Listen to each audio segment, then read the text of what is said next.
अस्सलाम वालेकुम दोस्तों, आप भी अगर एंटीबायोटिक से बचना चाहते हैं और आप एंटीबायोटिक का मुतबादल ढूंढ रहे हैं तो आज मैं आपको एंटीबायोटिक का मुतबादल बनाना सिखाऊंगा जिसके बहुत ही अच्छे रिजल्ट हैं। अगर आप एंटीबायोटिक खा खा के थक चुके हैं तो इसको एक बार लाजमी ट्राई करें।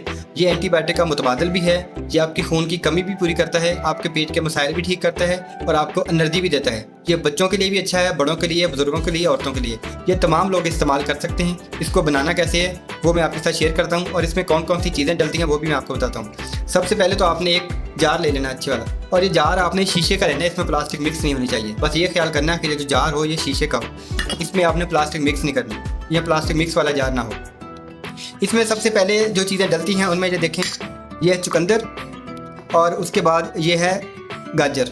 ठीक है, ये आपने काली गाजर लेनी है क्योंकि एंटीबायोटिक बनाने के लिए जो सबसे बेस्ट गाजर इस्तेमाल होती है वो काली गाजर होती है। आपने देखा होगा कि गाजरों जितनी किस्म की भी गाजरें होती हैं उनमें एक किस्म की गाजर होती है जिसका कलर काला होता है। ये आप देखें, इसका ना ऊपर से कलर जो है वो ब्लैक सा नज़र आ रहा है, तो ये इसके लिए बेस्ट जो है वो मानी जाती है।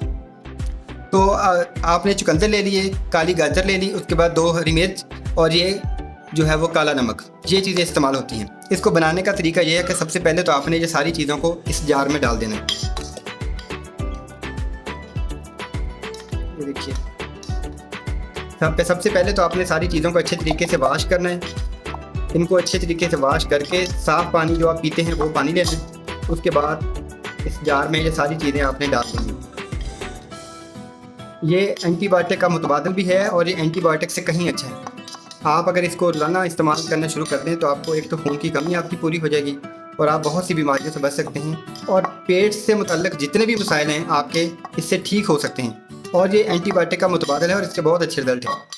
आपने हरी मिर्च को दरमियान से काट कर इसमें डाल देना है।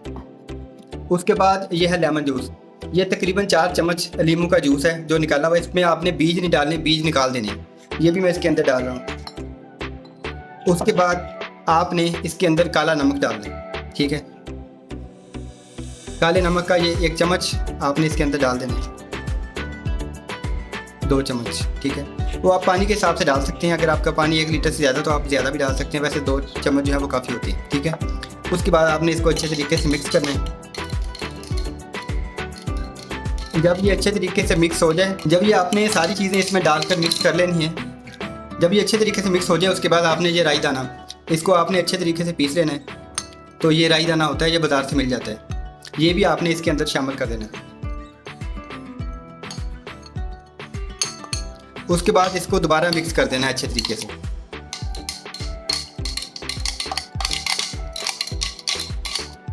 ये देखें, अच्छे तरीके से इसको मिक्स करके उसके बाद आपने ये ढक्कन, आपने जार वो लेना है जिसके अंदर हवा ना जा सके। ये देखिए, इसके अंदर भी रबड़ लगी हुई है, इसके अंदर हवा नहीं जा सकती। तो जब हवा नहीं जाएगी तो इसका जो है वो रिजल्ट बहुत अच्छा आएगा आपको। ये आपने इसको अच्छे तरीके से इसको बंद कर देना है।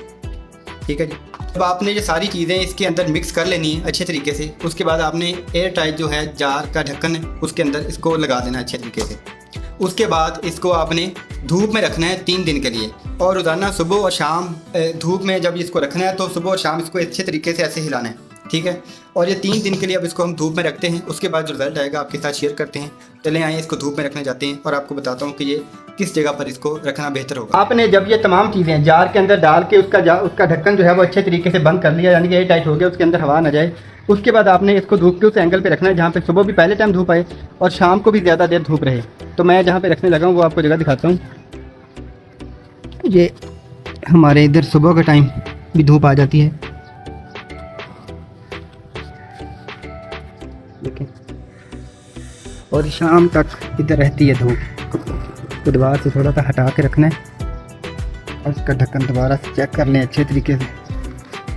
ये हमने इसको यहाँ पर 3 दिन के लिए रखना है और उसके बाद रोज़ाना इसको सुबह और शाम इसको अच्छे तरीके से हमने इसको मिक्स भी करना है, यानी हिलाना है, और 3 दिन बाद इसको इस्तेमाल करना है। अस्सलाम वालेकुम दोस्तों, 3 दिन हो चुके हैं। अब हम जाकर देखते हैं कि जो हमने धूप में वो पानी रखा था जिसमें चुकंदर थे, जिसमें हमने काली गाजर डाली थी, वो अपना तैयार हो गया।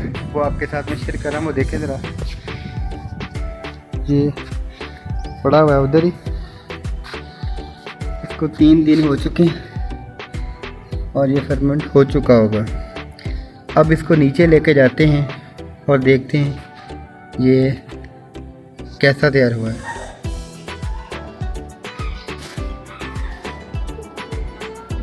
ये तैयार हुआ है अपना शरबत, जिसको प्रोबायोटिक भी कहते हैं। अब इसके इस्तेमाल से जो फ़ायदे मिलेंगे वो मैं आपके साथ शेयर करूँगा।